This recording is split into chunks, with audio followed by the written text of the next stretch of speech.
Mark సువార్త 8వ అధ్యాయం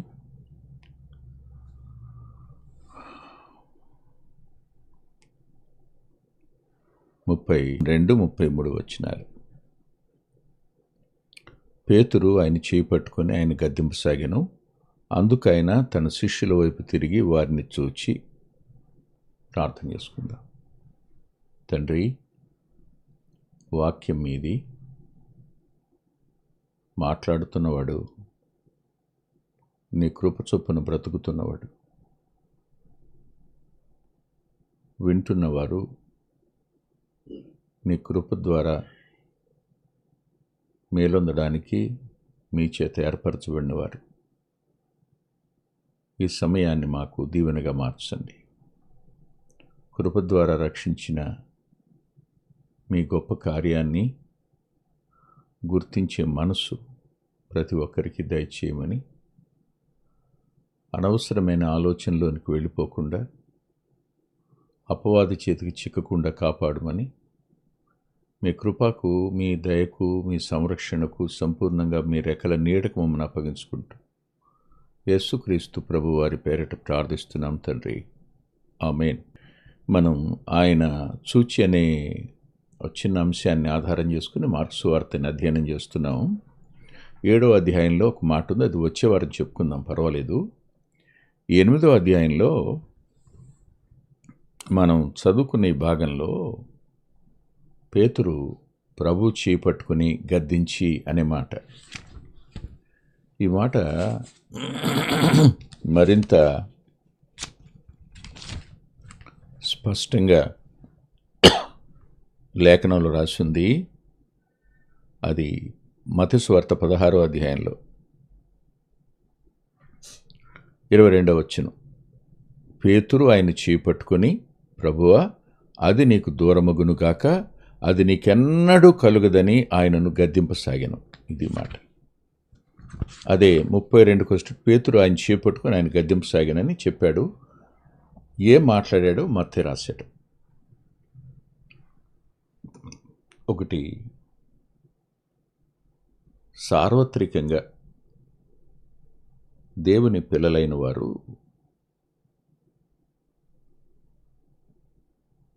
ఎందుకు గాయపరచబడుతుంటారు, ఎందుకొరకు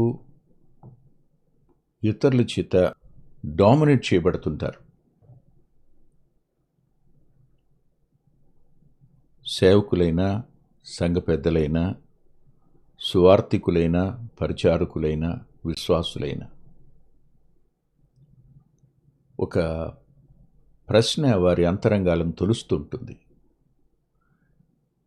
ఏంటి వీళ్ళు, ఎందుకు ఇలా ప్రవర్తిస్తారు, ఎందుకు ఈ రీతిగా మాట్లాడతారు, వారి గద్దింపులకు అర్థం ఉందా, నన్నే ఎందుకు టార్గెట్ చేసుకుంటున్నారు, ఇలాంటి ఆలోచన చాలామందికి వస్తుంది. దానివల్ల సహవాసంలో కుమిలిపోతున్న వాళ్ళు చాలామంది ఉంటారు. అంతేకాదు, ఆత్మీయంగా దుఃఖపడుతూ, బాధపడుతూ, వేదన చెందేవారు, ఎదుటివారి యొక్క ఉద్దేశం అర్థం కాక ఆ వ్యక్తి మీద కష్టం పెంచుకునేవారు కూడా చాలామంది ఉంటారు. ఈ సందర్భాన్ని నేను మీ ముందుకు తీసుకుని రావడం ప్రభు చిత్తం అని నేను నమ్ముతున్నాను. ఎందుకంటే ప్రభువు ఆ రోజున శిష్యులను ఒక మాట అడిగారు, నన్ను గురించి ప్రజలు ఏమనుకుంటున్నారని.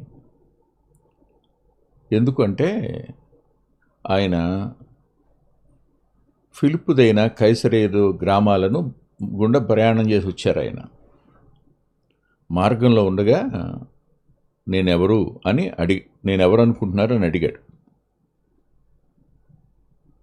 వారు గ్రామ ప్రజలతో మాట్లాడుతూ వచ్చారు శిష్యులు.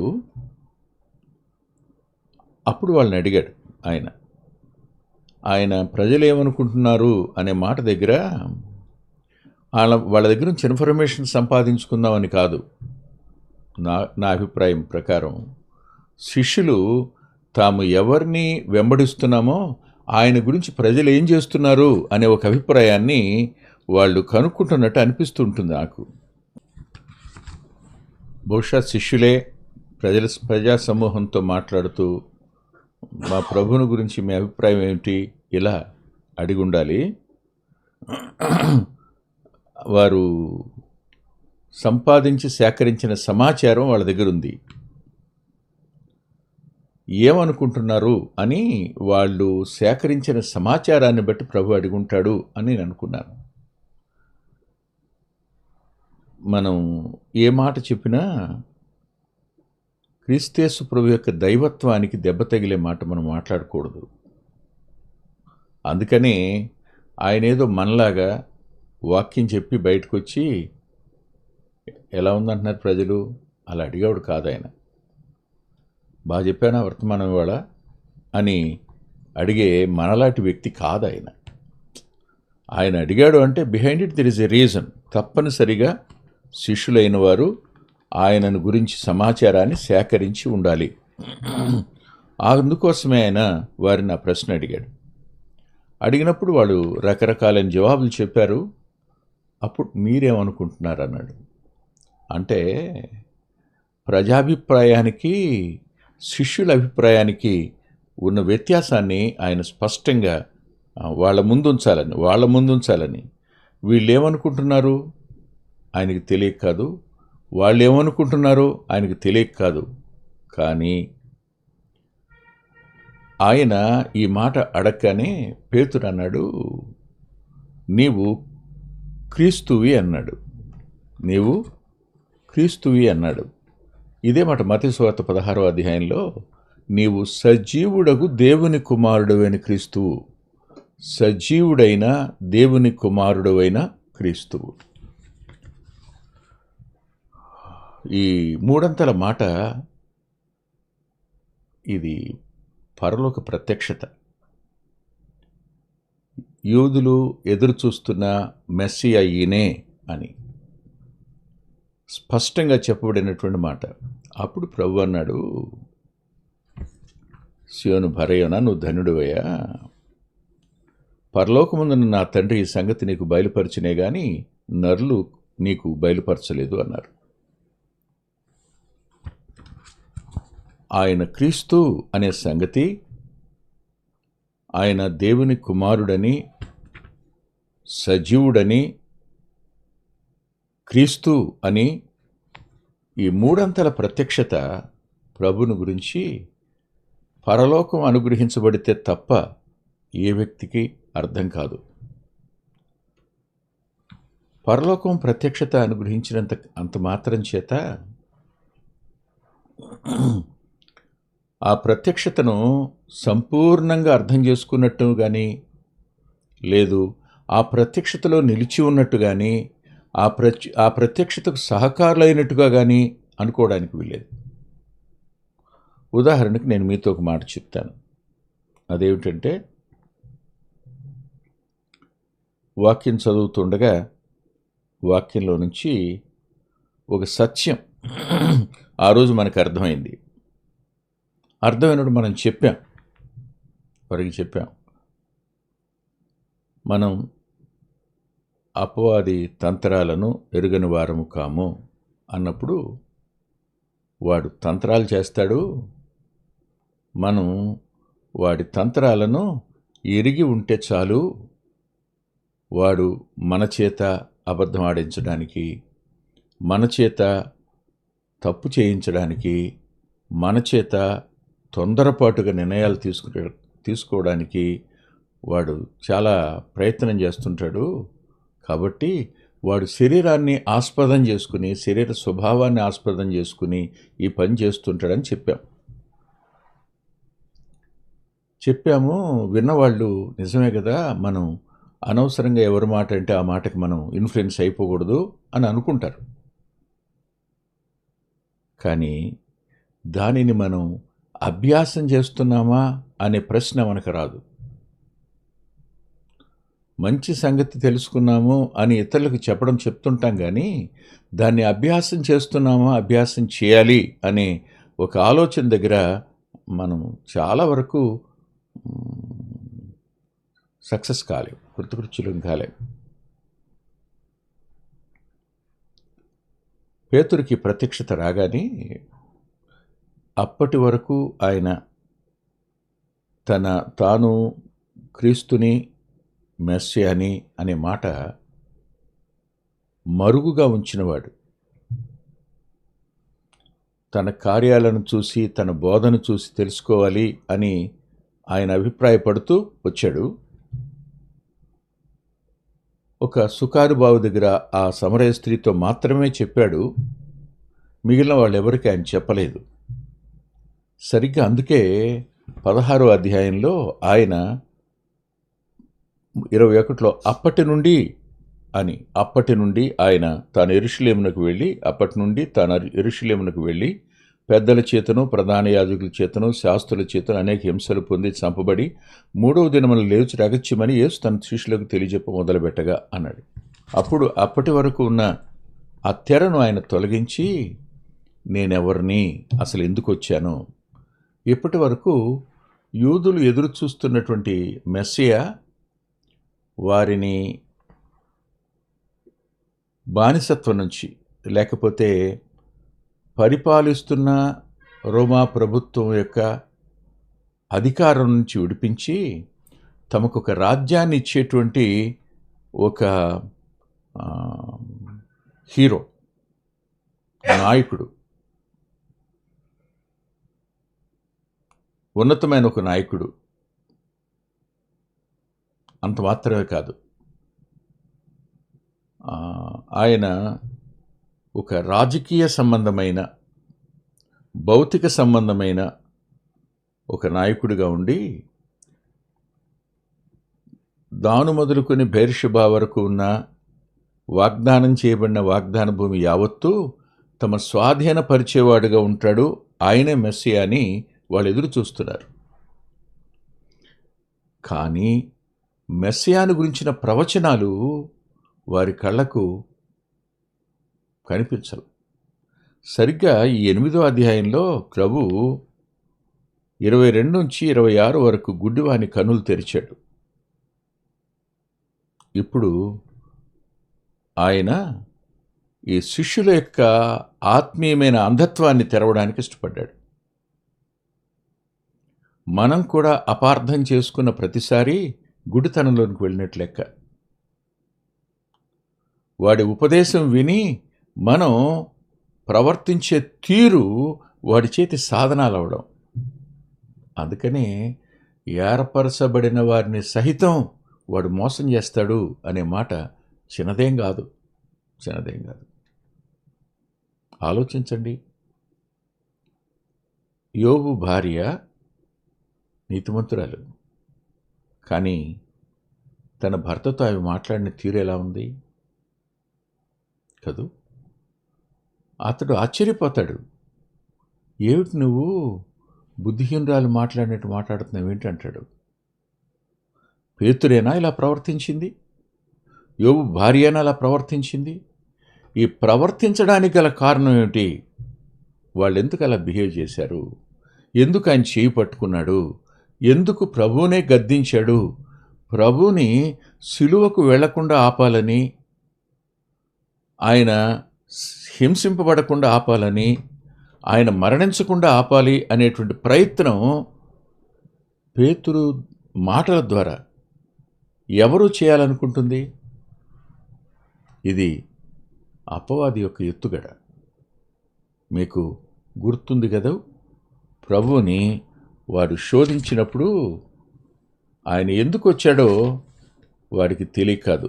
ఖచ్చితంగా తెలుసు ప్రభు ఎందుకు భూమి మీదకి వచ్చారో అపవాది ఎరిగిన వాడు శోధించేటప్పుడు ఒక మాట అన్నాడు, ఈ రాజ్యాలన్నీ నాకు ఇవ్వబడ్డాయి, నువ్వు ఏమి చేయొద్దు, నువ్వేం చేయక్కర్లా. మత్తయి సువార్త 3వ అధ్యాయం 9వ వచనం, నువ్వు సాగిలపడి నాకు నమస్కరించి ఇవన్నీ ఇచ్చేస్తా. నువ్వెందుకు వెళ్ళాలి? నువ్వెందుకు హింసింపబడాలి? నువ్వెందుకు చనిపోవాలి? వద్దొద్దు. శిలువ దారి, శిలువ మార్గం వద్దు నీకు. నువ్వు ఒక్కసారి నా నమస్కారం పెట్టి ఏం కోరుకుంటున్నాడు? వాడు సృజించబడిన వాడై ఉండి సృష్టికర్త మీద ఆధిపత్యం పొందాలి అన్నది వాడి అభిలాష. ఇది డామినేటింగ్ నేచర్ అనేది that is not divine, that is devilish. అది దైవికమైన స్వభావం కాదు. ఎవరో డామినేట్ చేస్తున్నారు అనుకుని మనం వాళ్ళని ఇంకా డామినేట్ చేయాలి అని అనుకునే ప్రయత్నాలు ఉన్నాయే, అవన్నీ భౌతిక సంబంధమైనవి, శరీర సంబంధమైనవి, అపవాది సంబంధమైనవి. వాడు ప్రభు మీద ఆధిపత్యం. అందుకనే యెషయా గ్రంథకర్త రాస్తూ అంటాడు, నేను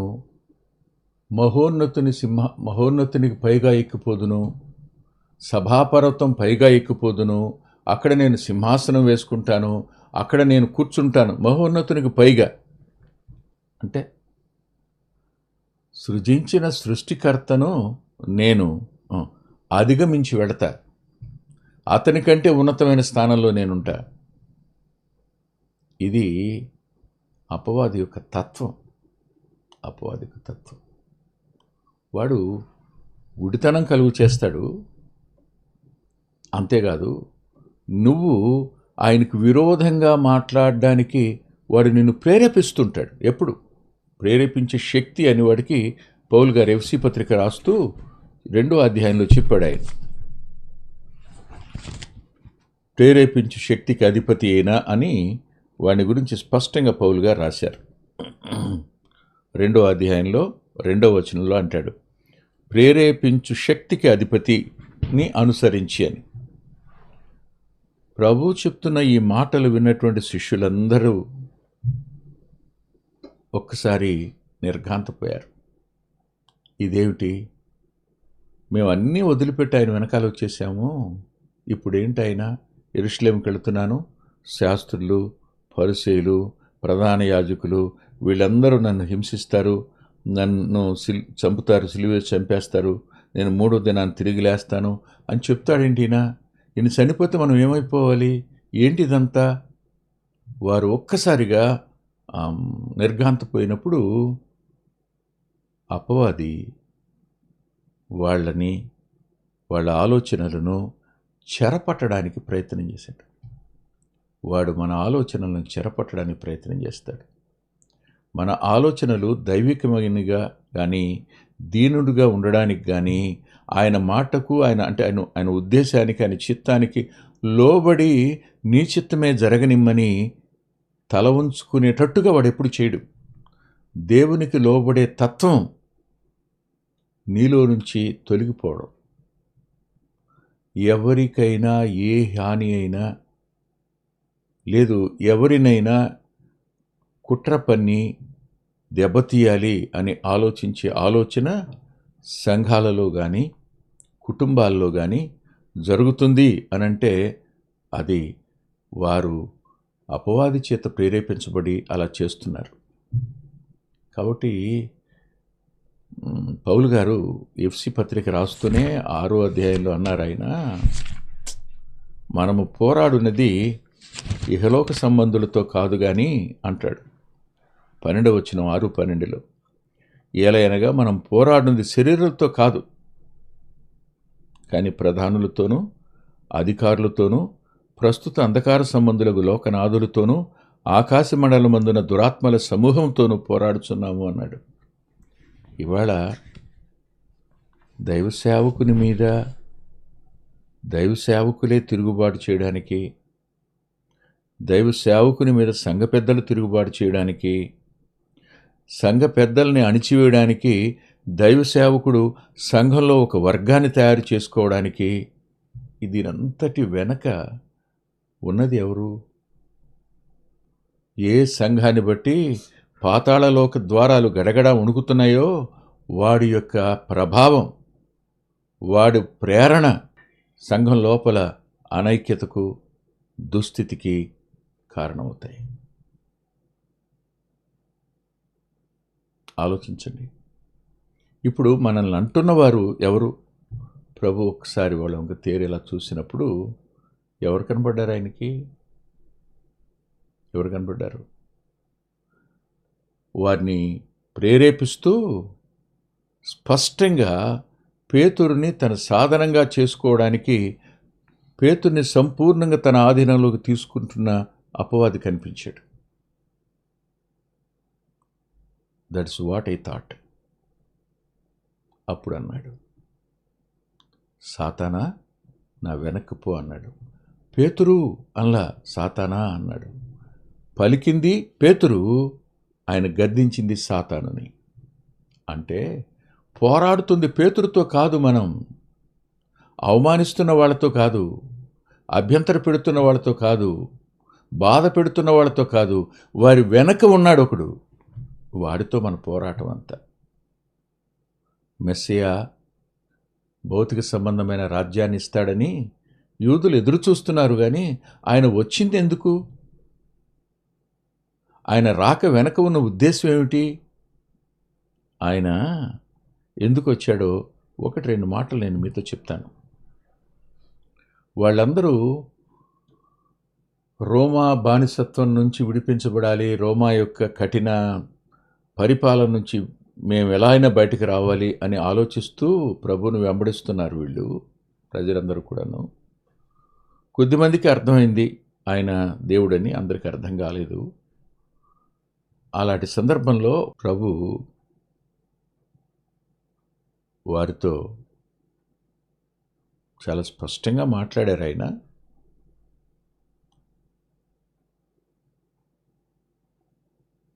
నా రాజ్యము ఇహలోక సంబంధమైంది కాదు అని పిలాతు దగ్గర చెప్తాడు ఆయన. వాళ్ళు ఎదురు చూస్తున్నటువంటి రాజ్యాన్ని గురించి మాట్లాడుతున్నప్పుడు వారు ఒకరోజు ప్రభుతో మాట్లాడుతూ, మేము ఎవరికినీ దాసులం కాము అన్నారు. ఎవరికినీ దాసులం కామన్నారు. అపవాది యొక్క తంత్రం ఏంటంటే,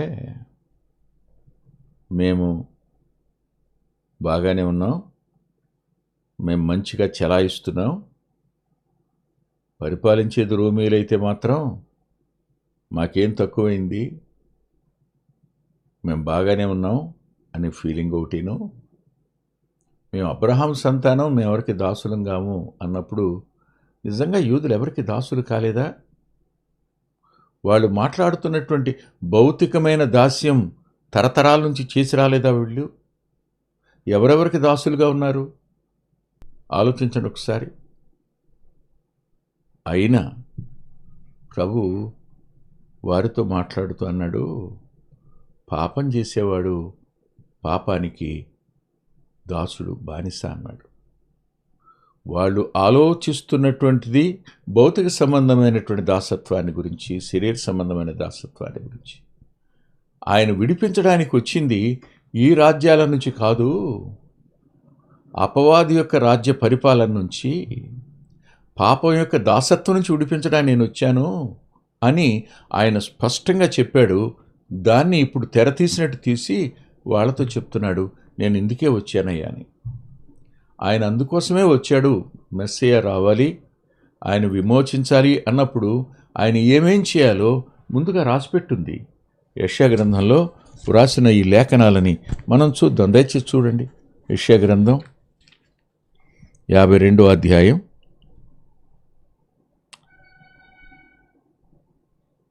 13వ వచనం 14వ వచనం.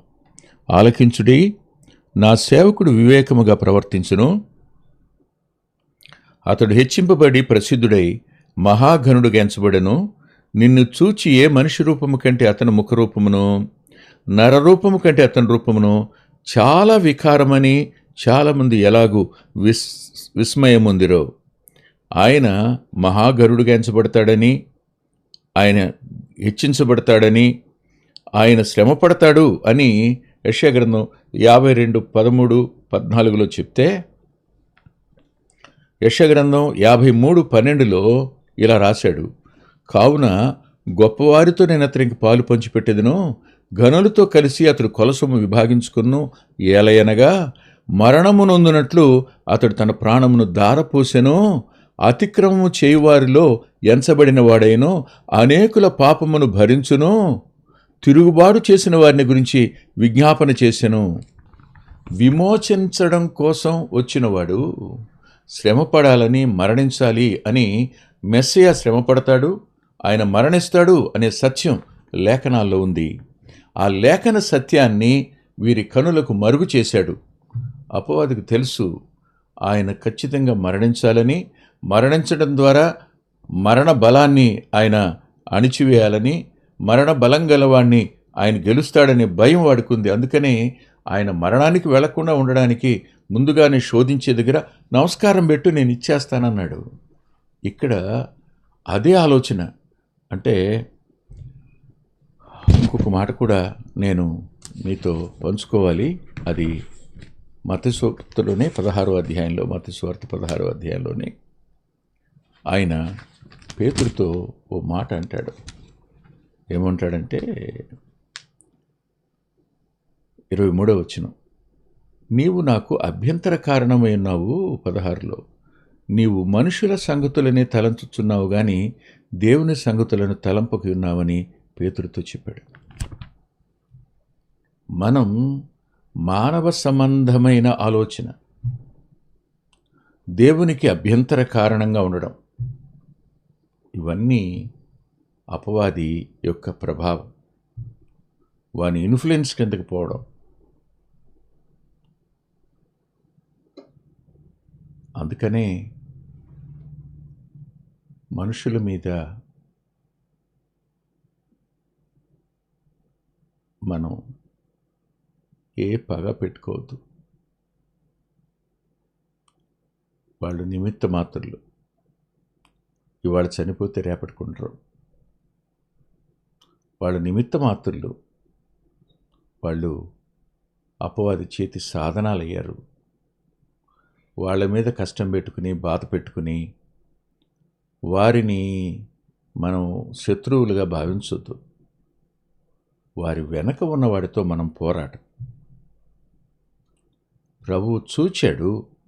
చూచి మనందరికీ చెప్తున్న మాట ఏమిటంటే, అబ్బాయి, ఎవరైనా మీకంటే మేము గొప్పవాళ్ళం అనే ఫీలింగ్, మీకంటే మేము అధికులం అనే ఆలోచన కలిగి ఉంటే అది అపవాది సంబంధమైంది. వాళ్ళని నీకు అభ్యంతర కారణంగా చేస్తున్నారు అంటే వారి అపవాది చేతుల్లో ఉన్నారు. వారు మానవ సంబంధంగానే ఆలోచించి దైవికంగా ప్రవర్తించలేకపోతున్నారు అనంటే వారు అపవాది చేతుల్లోనే ఉన్నారు అని ఓ అద్భుతమైన పాఠాన్ని ఈ అధ్యాయం ద్వారా మనకు ఆయన స్పష్టపరిచారు.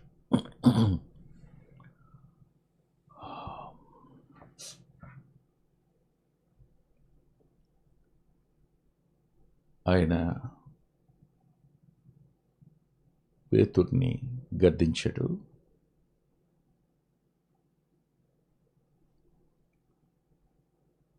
పేతురు మౌనమయ్యాడు. ఆ తర్వాత పేతురు యొక్క స్వరం మనకు ఈ అధ్యాయానికి వినపడదు. ఆయన చేయి పట్టుకొని ఆయన్ని గద్దించటం అనే మాట ఎక్కడ ప్రారంభం నీది?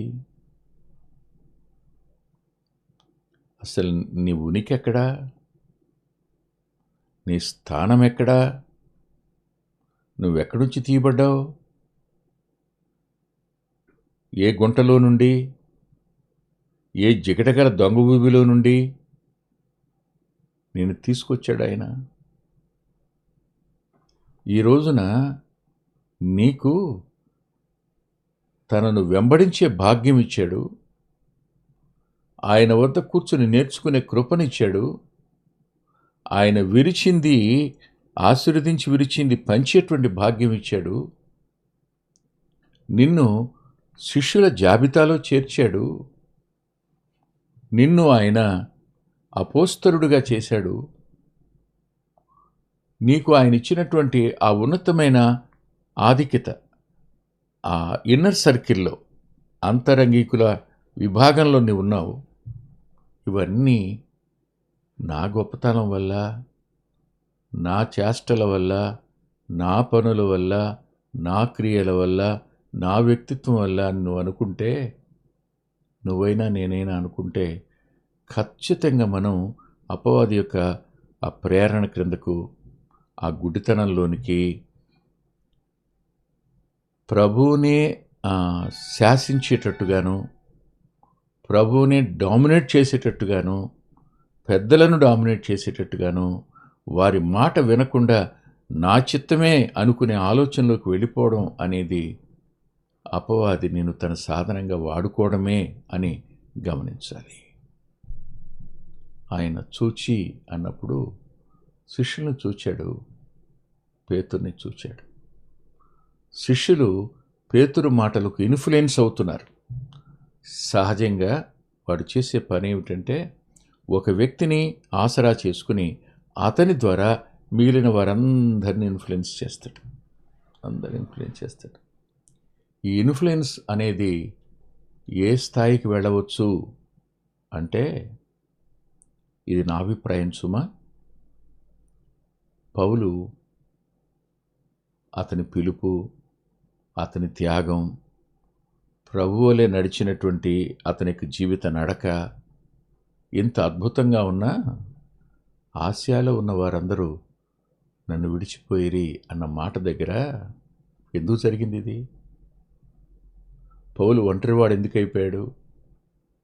ఆ దుఃఖాన్ని అతను భరించవలసిన అవసరం ఏమొచ్చింది? ఆ కంచరివాడి వెనకాల ఉన్నదెవరు? మీరే చెప్పండి. అపవాది కాదా? దేమా వెనకాల ఉన్నదెవరు? వారి ఇన్ఫ్లుయెన్స్ కాదా? ఇవాళ కూడా ఆయన ఆ అపవాది యొక్క ఇన్ఫ్లుయెన్స్లోనికి పోయి ప్రభు యొక్క కార్యాలను చెడగొట్టడానికి, ఆయన వెళ్ళే దారికి అడ్డం పడడానికి, అభ్యంతర కారణం అవడానికి మనం అపవాది చేతిలోనికి వెళ్ళే అవకాశం ఉంది.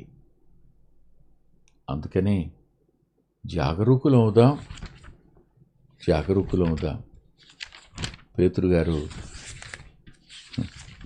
తన పత్రికలో రాస్తూ ఆయన ఇలా అన్నాడు. ఏమన్నాడు ఆయన అంటే,